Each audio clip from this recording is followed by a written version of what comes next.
Assalamualaikum warahmatullahi wabarakatuh. Pemirsa di mana saja Anda berada, selamat berjumpa kembali dengan channel YouTube Insan Dongeng. Pada kesempatan ini saya Bang Elgi akan melanjutkan cerita ratapan bagian ke-6 dengan judul sesuai dengan nama di sampul bukunya, yaitu Ratapan. Terima kasih kepada semua subscriber yang selalu setia mengikuti. Semoga kesehatan dan keberkahan selalu menyertai kita semuanya. Selamat mendengarkan. Bayang-bayang waktu seperti tangan yang menulis rahasia bunga, seperti melukiskan napas yang tertidur dalam kuntum-kuntum, menyeret kemudahan dan hari-hari yang jelita. Menepisnya ke pantai, ke arus sungai, ke lingkaran limbumbu, menerbitkan jerit dalam desiran kediaman alam. Ke keputihan pasir bisu, suara angin yang bermain dengan pepohonan bambu kuning di pantai tepian itu seperti memetik suatu musik kesedihan. Daun-daun dan pohon rengas yang melayah di arah hulu seperti ikut menarikan kesusahan yang tak bertara. Suara itu menyatu di dalam irama suling yang dipetik dengan nada-nada yang menandakan rasa duka. Irama itu kadang-kadang meninggi, kadang-kadang meliuk, seperti permainan kawanan burung-burung senja yang menangkiskan akhir siang untuk bersuka. Kadang-kadang semayup suara suling dalam angin, para penyeberang dan para pendatang yang baru pertama kali menjejakkan kaki di tempat itu akan merasakan suatu rasa welas yang seperti tanpa sebab. Ada sendat yang seperti tanpa diduga meluncur jatuh karena terpandang mata yang melukiskan rasa dosa. Mata itu seakan berkisah tentang khianat dan kesucian. Suara suling yang datang dalam angin dengan dayuan kadang-kadang terputus-putus seakan-akan melantunkan irama tangis yang terpendam. Irama itu datang dari bibir lelaki tua dengan seruling tua yang setia menemaninya di seluruh hari. Variasi nada yang terdengar terasa gersang, segersang kersik yang tertiup angin musim panas. Tak ada yang sungguh-sungguh mengenal laki-laki tua itu karena semenjak tempat itu dijadikan pelabuhan dan penyeberangan yang ramai. Lelaki itu, kata orang, sudah ada di situ semenjak dahulu sekali sebelum ada peri. Semasih orang menyeberang dengan sampan dan biasanya para pedagang melayari sungai dengan perahu. Semenjak itu, kata orang, lelaki tua itu sudah ada di situ. Di samping suara sulingnya yang menyayat, sikapnya memandang dan bersuara terdengar aneh. Mungkin dahulu matanya bersinar tajam, tetapi ketuaan membuat kilauan bening matanya menjadi memudar. Namun dari sorot matanya itu seperti ada sesuatu yang dipendam, sesuatu yang ingin didapat, tetapi tak pernah kesampaian. Biasanya secepat ada orang yang datang, lelaki tua itu dengan sigap memandang kepada orang itu. Tetapi secepat itu pula ia kemudian melengos. Dari mulut tuanya terdengar suara semacam desis. Bukan Akoy. Dan ia biasanya kembali lagi seperti memandang ke kejauhan. Dan sesudah beberapa saat sulingnya terdengar merintih. Para penyeberang atau pengunjung wisata di kawasan itu sering memberinya makanan atau uang. Tak ada ekspresi yang menandakan bahwa ia menerimanya dengan rasa suka yang berlebihan. Wajah itu seperti tetap tanpa senyuman. Sorot yang memandang ke kejauhan seakan ingin menjangkau cakrawala harapan yang terbentang nun jauh, entah di mana. Ku kenal lelaki itu saat aku pertama kali menjejakkan kaki di pantai berpasir putih itu. Aku terdampar di kawasan ini karena ikut dalam rombongan merotan. Memang daerah ini amat kaya dengan rotan. Saat harga rotan membumbung ke angkasa, kawasan ini menjadi ramai karena biak dan teratak akan bermunculan di sepanjang sungai tempat pekerja rotan musiman mondok sementara. Saat aku menjejakkan kaki di pantai itu, lelaki tua itu segera memandang ke wajahku. Tetapi kemudian ia melengos dengan kasar, suaranya yang khas terdengar seperti rintihan. Bukan Akoy. Aku terheran dan aku merasa seperti dihina. Tak pernah ada seseorang yang meneliti wajahku dan kemudian melengos dengan cara yang kasar begitu. Namun salah seorang yang agak tua juga yang ada di tepian itu mendekat kepadaku. "Ya, memang begitu, anak rombongan merotan." Lelaki itu seperti akan membasuh rasa panas yang mengapi di dalam dadaku. "Lelaki tua itu punya cerita." Suara orang itu jadi menarik perhatianku. Cerita? Tak terasa aku ingin tahu. "Iya, cerita mengapa ia sampai begitu." Tak sempat aku bertanya lebih jauh. Rombongan kami harus cepat meninggalkan tempat itu karena akan membuat bivak ke arah hulu. Sampai di suatu hari rotan-rotan harus dihiliri melewati tepian itu lagi. Kulihat lelaki tua itu masih ada di situ. Itu lelaki tua yang dahulu. Aku menunjuk ke arah sosok yang tampak rapuh.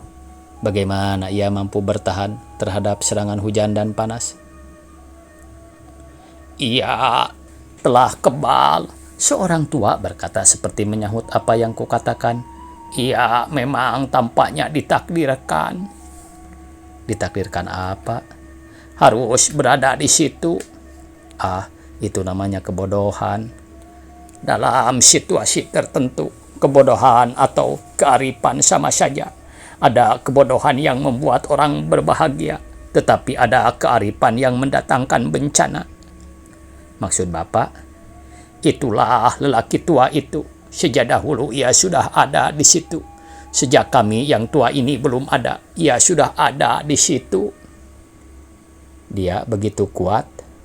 Itu karena kearifan yang terselubung petaka. Kearifan yang terselubung petaka? Apa pula itu? Kata orang, lelaki itu punya istri yang secantik bidadari. Lalu, kecantikan itu sering seperti pedang bermata dua.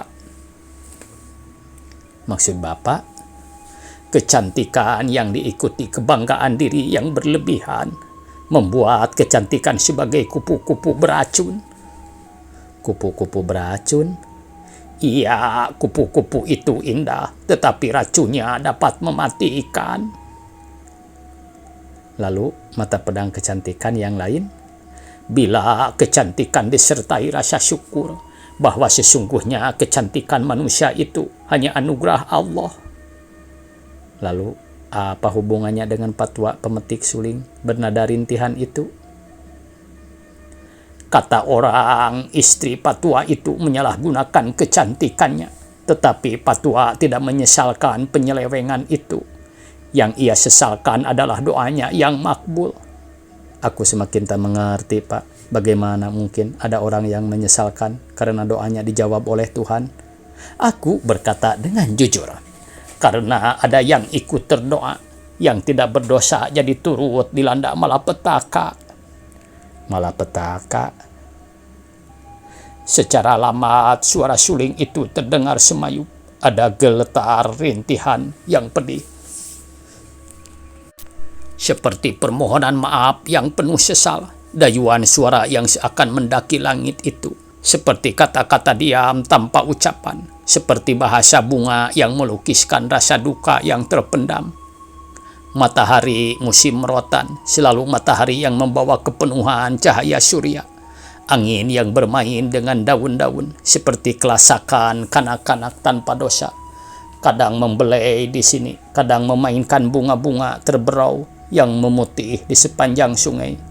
Suara burung dan teriakan kera berbauran dengan tiupan angin yang menempuh kerimbunan pepohonan perupuk yang melayah hingga ke tepi-tepi sungai. Musik alam itu seperti konser gaib yang dimainkan tangan-tangan tak kelihatan.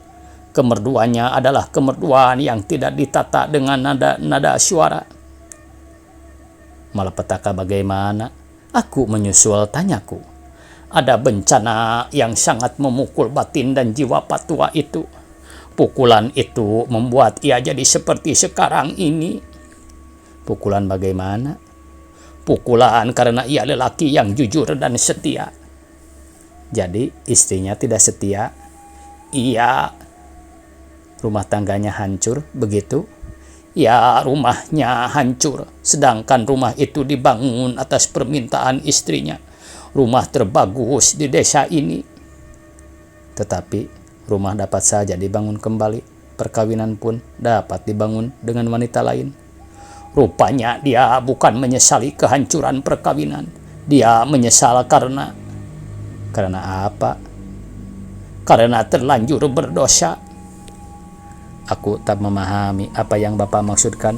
Berdoa bagaimana, Pak?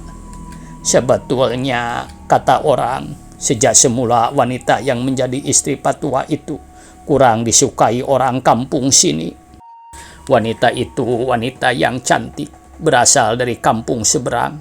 Sebagaimana wanita cantik, pintanya sangat banyak, dan itu dipenuhi oleh Patua. Karena lelaki itu memang mencintai istrinya. Selama bertahun-tahun perkawinan mereka harmonis, sampai ketahuan bahwa permintaan Patua tak dapat dikabulkan oleh si istri. Permintaan apa, Pak? Anak. Jadi mereka tak mempunyai anak. Ternyata wanita itu menggunakan obat pemandul. Ia khawatir kalau suatu ketika harus melahirkan, kecantikannya akan punah. Ia tak mau kehilangan keelokan yang dirasanya sangat bertuah. Jadi, Patua terus berdoa untuk mendapatkan anak? Bukan, ia tidak berdoa untuk mendapatkan anak. Ia tahu obat pemandul yang diambil dari ramuan tradisional itu sangat ampuh. Karena itu, ia tidak berharap rahim wanita itu akan menghasilkan buah. Ia berdoa karena suatu pengkhianatan. Maksud Bapak? Pada suatu hari, wanita itu minta izin kepada suaminya untuk menjual telur ayam dan telur bebeknya ke kota. Pak Tua mengizinkan, tetapi ternyata izin itu hanya kedok. Hanya kedok? Menjual telur hanya alasan untuk dapat bersuka-sukaan dengan lelaki lain. Jadi Pak Tua tahu istrinya main serong dengan lelaki lain? Mula-mula tidak, tetapi setelah salah seorang tetangga bertemu langsung dengan istri Pak Tua dan lelaki dari kota itu, hati Pak Tua benar-benar terbakar. Hati siapa yang tidak terluka kalau seseorang yang dicintai ternyata mempermainkan cinta? Jadi ia menyusul istrinya ke kota? Tidak. Jadi apa yang dilakukannya? Intuisinya terlalu kuat seperti irama batinnya yang menyatakan bahwa istrinya benar-benar berkhianat. Sebab sebelum berangkat, ia telah menanyakan kepada istrinya, perahu siapa yang akan dipakai. Saya akan diantarkan oleh Akoy, istrinya menerangkan. Jadi tak perlu diantar. Lagi pula, telur yang saya bawa hanya 1.000 butir. Saya hanya menjajaki kemungkinan pemasaran telur-telur ayam. Dan itik ini kita yang akan datang. Apakah Babah Chong tetap dengan janjinya? Lanjut istrinya. Patua percaya begitu saja. Memang bukan sekali itu sang istri pergi ke kota. Ia memang wanita yang cukup berbakat untuk menjual. Mengapa Patua tidak mencium pengkhianatan wanita itu jauh hari sebelumnya? Kabar angin memang ada, tetapi ia adalah lelaki yang mampu menahan perasaan. Ia mampu meredam cemburunya sebelum api amarah berkorbar. Sebelum ia menangkap dengan tangannya sendiri, kaum lelaki di sini selalu mampu menahan diri. Tetapi jika amarah sudah menyala, sulit sekali dipadamkan sebelum parang berbicara. Kedengarannya menakutkan. Itu temperamen massa. Tetapi mengapa Patua tiba-tiba bisa tenggelam dalam keputusasaan seperti itu? Itu karena ia menyesal, karena Akoy ikut berdoa. Ikut berdoa? Akoy itu siapa? Akoy ialah tukang perahu satu-satunya di kampung ini. Baru sehari menikah saat malapetaka itu terjadi. Tetangga Patua bersebelahan rumah. Malapetaka? Maksud Bapak? Ya, Patua setelah mengetahui istrinya bersama lelaki dari kota di dalam perjalanan, tiba-tiba mulutnya tak tertahan untuk tidak mengucapkan doa. Semoga perahu yang ditumpangi istriku bersama lelaki dari kota itu ditelan badai. Dan memang doanya makbul. Berdoa atau tidak, kalau badai datang, perahu itu akan karam. Jadi Patua sebenarnya tidak bersalah. Mengapa ia jadi berduka cita? Ia menyesal karena ia telah mendoakan perahu itu ditelan badai, sedangkan perahu itu milik Akoy, dan Akoy ikut ditimpa malapetaka. Itulah sebabnya setiap ada orang datang di derbaga itu, ia selalu meneliti wajah pendatang itu, dan setelah bukan wajah yang dicarinya, ia selalu berucap, bukan Akoy. Menurut saya, wajar saja mengapa ia sangat menyesalkan. Mungkin saja Akoy ikut andil kong kaling kong. Pak Tua yakin Akoy itu lelaki yang jujur. Orang sini terlalu jujur, sehingga kalau kejujuran mereka dinodai, sepanjang hidup mereka tidak akan percaya. Pak Tua amat percaya pada kejujuran Akoy. Ia mungkin diperdaya istri Pak Tua. Suara suling itu tiba-tiba mendayu-dayu, menggemakan suara yang makin rawan. Suara itu seperti tangisan angin, seperti duka hari yang melepaskan awan-awan yang diracuni polusi radiasi. Kadang suara itu sayup-sayup sampai kadang meningkat menjadi irama yang melengking tinggi, seperti ingin menjolok matahari.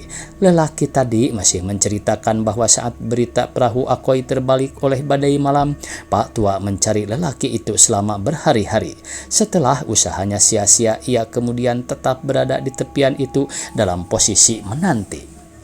Esok hari ketika aku dan beberapa teman menghiliri sungai membawa rakit rotan kami ke kota, masih kulihat lelaki tua itu berdiri di pantai. Wajahnya memang sangat tua dan lusuh, matanya tampak rabun dan rambutnya kusut, tampak memutih dan agak jarang. Sebelum kami semua naik ke kereta, tiba-tiba saja ia mendatangi kami satu persatu dan wajahnya menjadi tegang. Desis suaranya masih seperti dahulu saat pertama kali aku melihatnya di tepian itu. Ketika kami akan bertolak, seseorang merapat dengan perahunya di tepian itu. Lelaki tua itu dengan sigap mendekati lelaki yang baru datang. Suaranya tiba-tiba terpekik lantang. Bukan Akoy. Aku menunggu Akoy. Ia kemudian melengos dengan sikap seperti orang yang menanggung kebencian. Ia terus meludah ke pasir. Bukan Akoy. Dengan pelan sekali, rakit rotan kami mengikuti arus sungai yang mengalir dengan lambat di arah Teluk di Hilir. Telingaku masih menangkap suara suling di pantai itu. Suara itu seperti ratapan yang tak pernah selesai. Ratapan yang kian memanjang seperti mendaki langit, seperti hendak menggapai matahari. Makin jauh suara itu makin sayup sampai terdengar sayup-sayup, namun tiba-tiba saja gemaknya terasa memekakan telingaku. Duka Pak Tua seperti beling yang menggores jantung, seperti luka yang dimandikan cuka. Aku tersedak karena terminum air. Mataku tiba-tiba melihat ada wajah aneh yang seperti menyembul dari masa silam. Apakah itu wajah khianat dan kedosaan? Ataukah ia wajah kesetiaan dan kesunyian? Aku serasa tergagap sendiri, seperti disedaki suara suling Pak Tua. Air mengalir membawa rakit mengalir dengan tenang di tengah alam yang tenang, tetapi terasa waktu mengalir dengan deras. Tamat pemirsa cerpen yang berjudul Ratapan, sesuai dengan nama judul buku ini. Jakarta, 14 Oktober 1985. Semoga esok kita bisa berjumpa kembali. Billahi taufiq wal hidayah. Wassalamualaikum warahmatullahi wabarakatuh.